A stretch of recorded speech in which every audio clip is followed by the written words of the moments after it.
Over the last 4 years, I've recorded, edited, and posted 200 episodes that were focused on medical devices, pharma, and combination products.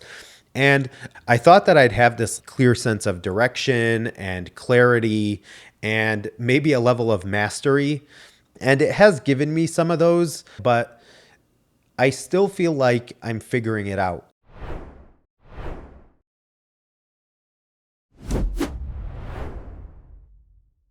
In this episode, I wanted to talk about the three main lessons and takeaways that I've gotten after recording, editing, and posting, like literally being behind the mic for hundreds of hours and spending more than that time behind the computer, editing and reviewing and preparing and all of that. If you don't create content, you may be wondering, why should I care what you learn, dude, after spending time recording content?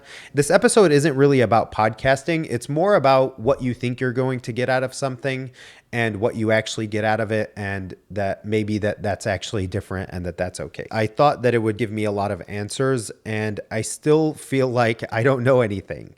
I want to say at the outset that I was trying to figure out what are the three main takeaways and was thinking, okay, maybe I'll highlight 3 episodes, or maybe I'll highlight 3 guests, or maybe I'll highlight 3 frameworks or things that I understood.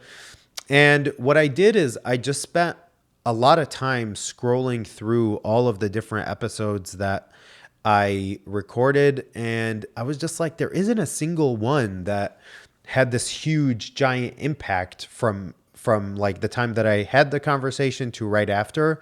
And yes, with each one, I like to think of them like my life as a cross section. And you could say each conversation is a cross section. So I'm going into a conversation, version 1 of Subi, and then either it's going to be like version 1.01, or it might be version 1.1, or it might be a huge conversation where it's like version 2. And each of the individual episodes had their impact on me. And as I was scrolling through, I'm like, oh, I've interviewed CEOs, I've interviewed C-suite people, I've interviewed industry experts and New York Times bestselling authors and very famous FDA inspectors. And I learned a lot from them. But after meditating on all of that, I was just like, okay, I'm not going to talk about any specific episode as the top 3. I may use them to illustrate an example of the lesson, but the lessons were more who I've become and more like paradigm shifting things that I'm like, oh, after doing this as an activity, I just see the world in a different way. Lesson number 1 is that this industry is way bigger than I thought it was, and you can't master it and walk away. And from that point of view, going back to what I was saying in the intro, 200 episodes is a lot, I think, to somebody who hasn't gone through and actually done this, but I don't think it's a lot. And I think it's really just the tip of the iceberg and barely getting started. And so if I genuinely cannot imagine a world where I don't have enough content to do 2,000 episodes. And when I first got started doing podcasting, I was like, okay, if we're going to focus on combination products, I may have like, okay, we'll do EPRs at the time, right? We'll do EPRs. Maybe we'll do like design controls for combination products. Maybe we'll do control strategy. Maybe focused on pharma, we could do QBD. Maybe we could do ICH Q9, et cetera, et cetera. I had maybe a list of 20 topics, let's say. But now my list has mushroomed so much that I'm like, when am I going to ever have enough time to be able to cover all these topics? And I'm not. So 200 episodes just proves some level of consistency, but I don't feel like it's anything to write home about. And in fact, I'm just like, oh, only 200. You know, there's a lot of topics that I've already covered, but there's more topics that I haven't covered. And I'm really excited about that. And so medtech, pharma, biotech, combination products, these are not just disciplines in and of themselves, they're ecosystems. And so one person, whether it's me or somebody else, can't hold it all in their head. I used to start my episodes saying that My goal is mastery. I used to think if I do this long enough, if I try and get as much exposure and experience and have as many conversations as I can, that I'd be this grand master who can see the whole picture. After talking to so many people, there are people who built their entire careers just off of one very small cross section. I did a 4-part series on sterilization where we covered gas sterilization, steam sterilization, radiation and gamma sterilization, and novel sterilization. Jean Moldenhauer, who I had talked to about that topic, she has been doing it for more than I've been alive, maybe. Her breadth of work in sterilization was just so impressive and made me realize when I say my goal is mastery, maybe it's not like mastering life sciences. Maybe it's mastering quality for combination products. You need to be a little bit more specific. You're not going to be able to master the whole thing, but people have built careers around sterilization, E&L, human factors, design verification, operations, software, cybersecurity. You could spend 20 years of your life on one particular quality system element alone, and you'd still be learning after doing that. Mastery doesn't look exactly like how you think it is. You can't just master the industry and walk away. There is no course complete when it comes to mastering industry. You just got to keep building range and do enough volume where if you ask enough questions and you push through, you'll be able to have a level of confidence. I think the way that I looked at mastery, I've talked a lot about Robert Greene's book, Mastery, which was one of the impetuses for me starting the podcast. Yes, I value that approach a lot, but it's made me really reflect on and think a lot more about what does being a master mean. And if I'm being honest with myself, I'll put the 4-boxer that speaks to the level of mastery. I thought that doing 200 episodes, like doing this for one a week for 4 years straight, would maybe accelerate my confidence, my level of feeling like I've mastered. I don't feel like I've gotten to the point of unconscious competence, which is the top level. And maybe I have some level of conscious competence, but I just feel more confident asking questions now. And that's been the main thing with mastery is I really have no qualm whatsoever of trying to impress people or being afraid of looking like a complete idiot. And I've used this line probably 1,000 times at this point, but the idiot is not the person who asks a question where they don't know the answer. The idiot is the person who is surrounded by a bunch of smart people and is still incompetent or has unanswered questions. So that's it. Lesson number 1 is this industry is massive and that any individual won't be able to master it all by themselves. Now, lesson number 2, and this one was really interesting because I had a perception of how people interacted with their planning in their career. But lesson number 2 is that people don't do things out of clarity or intention as much as I thought that they did. And this lesson kept coming up over and over again. A person didn't like their boss, so they looked for a new job, and it ended up being a job that they never wanted in the beginning, but ended up paving the way for them being a bona fide expert and well-known, having a pedigree in an area. And it was all because like, I'm sick of doing this. I can't find a role immediately in my specific area. So I'm going to pivot to regulatory. I'm going to pivot to development or quality. And they found that that's what was their thing. At the same time, like the way that I've weaved some of the guests and episodes, I'm just like, it's kind of crazy how this happened. And there's a bit of an inception kind of situation here that illustrates this point where it's one of these things in another thing. So like follow the breadcrumbs here. But I interviewed a chief quality officer of a big pharma company who introduced me to a book called Bottle of Lies that was focused on the generic space. And when I looked up the book, I'm like, oh, it's a New York Times bestselling book that's focused on generics that are manufactured OUS. And I reached out to the author and was able to interview her. And she was unbelievably impressive. And I loved the conversation that I had with her. It's Catherine Ebon. You can look up the episode.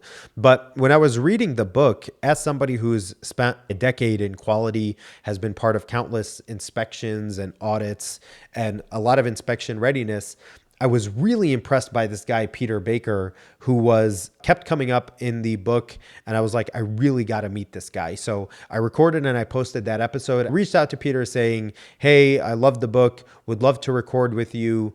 Would you be open to recording? And he's like, yeah, sure. One of the things that I wanted to understand from him is what drove him to focusing on data integrity when he was doing his inspections overseas.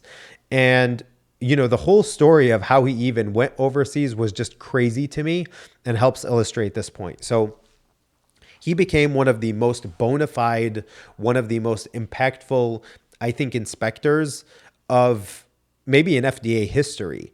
And his main thing was being able to uncover and find these enormous, massive data integrity issues in foreign manufacturing sites. And so I asked him, why did you decide to try and do these foreign inspections? And he was just like, well, I wanted to get into more CMC focused inspections where they were a little bit more technical. And I thought it would be cool to travel. So I tried to do foreign inspections. It wasn't that deep. And, it just made me realize that I don't need to have this huge internal fire that's pushing me towards something. I can just think something is cool, or it may be a logistical thing or something that I want to experience, or it might be just something that I want to experience. And that a lot of the people that have gotten really amazing experience or have been able to make a huge impact, it wasn't a one-to-one correlation of I intend to solve this very specific problem and I'm going to gain experience by doing A, B, C, and D. People aren't that clear, focused, and usually they just move quickly and their threshold for action is low. And so that's something that I thought was really cool having talked to him. Most people, I don't feel like I used to act with a lot of clarity and intention. And now I feel maybe I don't need to. Maybe I just, instead of focusing on mapping out the entire staircase, the 5-year plan, maybe I just need to really, really focus on taking deliberate action. I can have an idea of where I want to go and what I want to learn. But what really matters most is what am I going to do today and how does that fit into bigger picture? And the bigger picture can still be grainy so long as I'm taking action today and being effective with what's right in front of me. Lesson number 3 is that expertise doesn't always mean insight. And when I first started this show, maybe it was out of immaturity, maybe it's a natural progression thing, but I assumed that the more accomplished somebody was, the more titles they had, the more degrees they had, the more leadership experience they had, that the more impactful the conversation would be for me or for the listener. And sometimes that was true. There are so many people in our industry that are just absolutely unbelievably impressive. And I've had on guests that were super brilliant and they were deeply experienced and generous with what they knew. But over time, I started realizing that a lot of the episodes that changed me the most and that I got a lot of feedback from the listeners were not from the C-suite and from the people that are, quote unquote experts. It was the people that they felt like they could connect with the most. It was the directors and the managers and the people that were actually executing the work that people found the most relatability towards. These are people who maybe do the same activity, but they think differently than some of my listeners do, people who paid attention to things that many of us overlook. But what this meant for me is that guidance is really all around you. And if you lower your threshold for who you consider an expert to, okay, let's say for the sake of example, I know next to nothing about lyophilization as a topic, or I know next to nothing about sterile fill finish as a topic. It stands to reason that you may have somebody who is the North America expert on lyophilization, but compared to me, who knows nothing about lyophilization associate 1 is an expert compared to me. And so I used to think that for it to be an impactful conversation, I need to talk to somebody who is writing the standard for sterilization And it just made me realize that if you're a device person who's not used to aseptic fill finish, actually talking to somebody who's just a random person who's a manager focused on sterile fill finish operations may make more of an impactful conversation than a person who is an industry bona fide expert, because there's a relatability element to it, there's a closeness to details element to it, and there's a relativity element to it where between my listener and the person, this is the gap. And so I don't need to fill this gap. I need to actually fill this gap. And a lot of times that's what makes for a great episode.